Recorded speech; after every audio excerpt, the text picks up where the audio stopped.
اعوذ باللہ من الشیطان الرجیم بسم اللہ الرحمن الرحیم السلام علیکم ورحمۃ اللہ وبرکاتہ مغفرۃ سکرات الموت یعنی موت کی تکلیف کے بارے میں بیان۔ اگر یہ زندگی اللہ تعالیٰ کی منشا اور حضور صلی اللہ تعالیٰ علیہ وسلم کے طریقے پر گزاری تو موت بھی ایک تحفہ معلوم ہوگی۔ اس کے باوجود کہ موت سے سخت اور کوئی چیز نہیں اور اس سے انبیاء کرام بھی محفوظ نہ رہے۔ یہ بھی مومن کے لیے باعث اجر ہے اور موت فنا کا نام نہیں بلکہ یہ تو ایک پل ہے کہ محبوب کو محبوب سے ملنا ہے، محبوب کو محبوب سے ملانا ہے۔ اس کی سختی کے بارے میں چند حدیثیں نقل کرتی ہوں، اس سے اندازہ ہوگا کہ کتنا سخت مرحلہ آنے والا ہے۔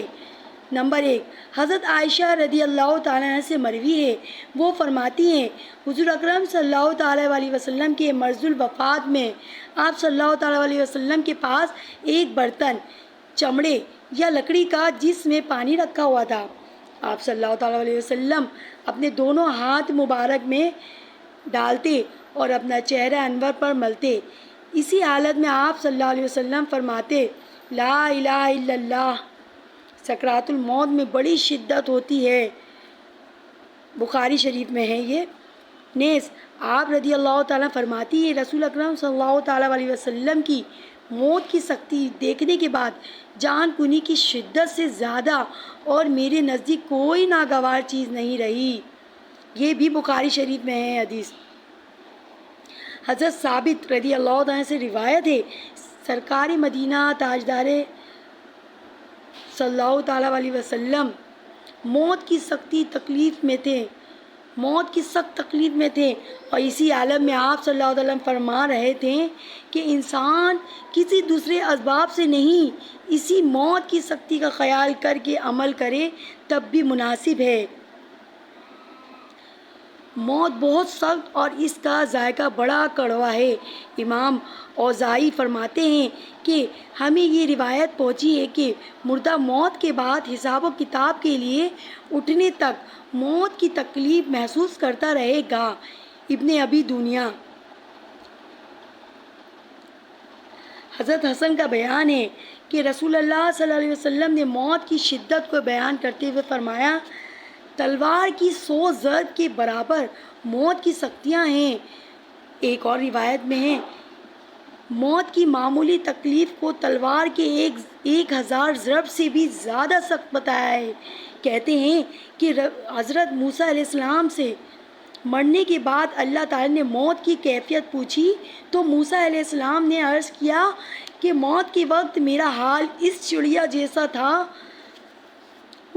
جیسا تھا جو زندہ کڑھائی میں تلی جا رہی ہو، اللہ اکبر، کہ نہ مر کر راحت پاتی ہے اور نہ اس تکلیف سے نجات پا کر اڑ سکتی ہے۔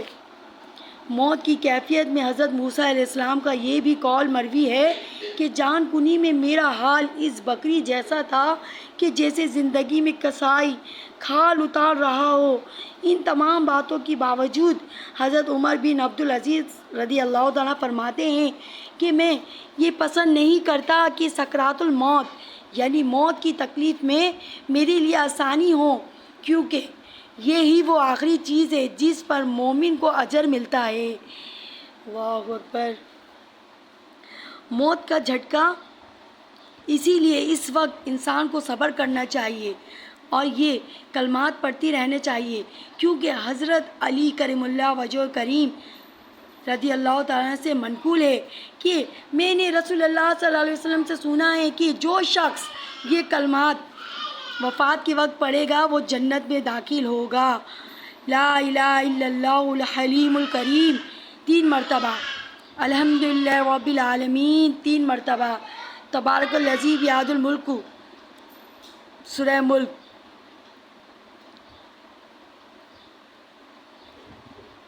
سورہ ملک ہے، تھوڑا سا آیت ہے، تبارک الذی بیدہ الملک یحیی ویمیت وہو علی کل شیء قدیر۔ ترجمہ، نہیں کوئی معبود، نہیں کوئی عبادت کے لائق سوائے اللہ کے جو بڑا بردبار کرم والا ہے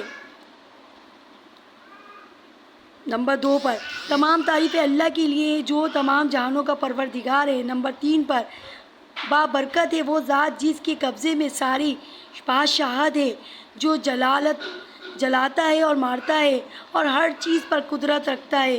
فرماتے ہیں کہ والدین کی نافرمانی اور ناحق قتل، مسلم اور کسی گناہ پرسرار پر شیخین یعنی خلفۂ اول حضرت ابو بکر اور خلفۂ دوم حضرت عمر فاروق رضی اللہ تعالیٰ عنہ کو برا کہنا سوائے خاتمہ کا سبب ہے۔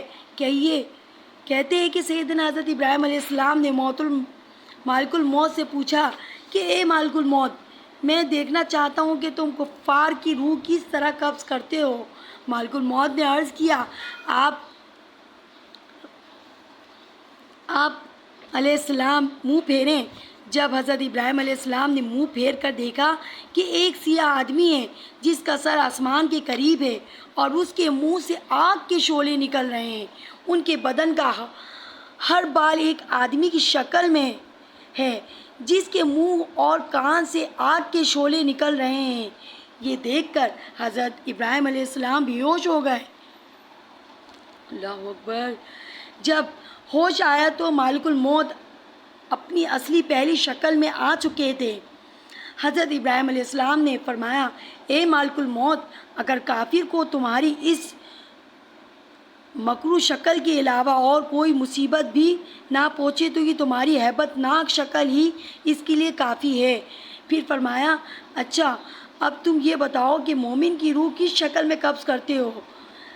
آپ سے مالک الموت نے کہا، منہ پھیریں۔ حضرت ابراہیم علیہ السلام نے جو منہ پھیر کر دیکھا تو ایک حسین نوجوان شخص نورانی چہرہ سفید لباس پہنے ہوئے ہے۔ حضرت ابراہیم علیہ السلام نے فرمایا، اے مالک الموت، اگر مومن اپنی موت کے وقت تمہاری اس حسین شکل و صورت کے علاوہ اور کچھ بھی نہ دیکھے تو تمہاری یہ حسین و صورت ہی اس کی تسکین کے لیے کافی ہے۔ یہی وجہ ہے کہ موت اپنے تمام تشدد اور تکالیف کے باوجود مومن کو آسان معلوم ہوتی ہے۔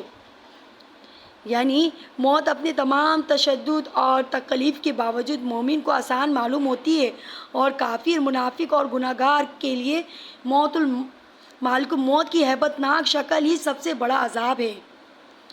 دنیا کی زندگی جو کہ بہت تھوڑی ہے، اس کو اگر اللہ کی منشا اور حضور پر نور صلی اللہ تعالیٰ علیہ وسلم کے طریقہ پر گزاری جائے تو موت کے وقت مالک الموت نورانی صورت اور 500 مزید فرشتوں کے ساتھ جن کے پاس جنت کا کفن اور عطر ہوتا ہے اور ان کے پاس پھولوں کے گلدستے اور سفید ریشمی کپڑا جو مشک میں بھرا ہوتا ہے، آ کر اس مومن کے پاس بیٹھ جاتے ہیں اور سفید کپڑا اس کے تھوڑی کے نیچے بچھاتے ہیں۔ فرشتے اس مومن کو گھیر لیتے ہیں اور ہر فرشتہ اس کے کسی عضو پر ہاتھ رکھتا ہے، ایک دروازہ جنت کا کھل جاتا ہے، اور حضور صلی اللہ تعالیٰ علیہ وسلم فرماتے ہیں، اس کی روح کو جنت کے نادر چیزوں مثلاً اس کی بیویاں، لباس، پھولوں وغیرہ اس طرح بلایا جاتا ہے جس طرح بچے کو اس کے گھر والے رونے کے وقت کھلونے دے کر بہلاتے ہیں۔ لباس، پھولوں وغیرہ اس طرح بہلایا جاتا ہے جس طرح بچے کو اس گھر والے رونے کے وقت کھلونے دے کر بہلاتے ہیں، اس کی بیویاں اس وقت مسرور ہوتی ہیں، اس کی روح کو دیکھتی ہیں اور مالک الموت کہتے ہیں، اے پاک روح نکل تو۔ وہ لوگ ان باغوں میں ہوں گے جن میں لدی ہوئی بیریاں اور تہہ تہہ کر کیلے اور لمبے سائے اور بہتا پانی ہوگا۔ اس کے ساتھ مالک الموت نرمی اور شفقت کرتے ہیں جیسے ماں اپنے بچے سے کرتی ہے، کیونکہ اسے معلوم ہے کہ محبوب ربانی ہے اور اس روح کی اللہ کے یہاں قدر و منزلت ہے، اس لیے اس کے ساتھ نرمی کر کے اللہ کی رضا حاصل کرنی چاہیے۔ اس نیک بندے کی روح اس طرح کھینچی جاتی ہے جس طرح آٹے سے بال نکالا جاتا ہے۔ جب اس کی روح نکلتی ہے تو فرشتے چاروں طرف سے اس پر سلامتی پکارتے ہیں اور کہتے ہیں اچھے اعمال کی بدولت جنت میں داخل ہو جاؤ۔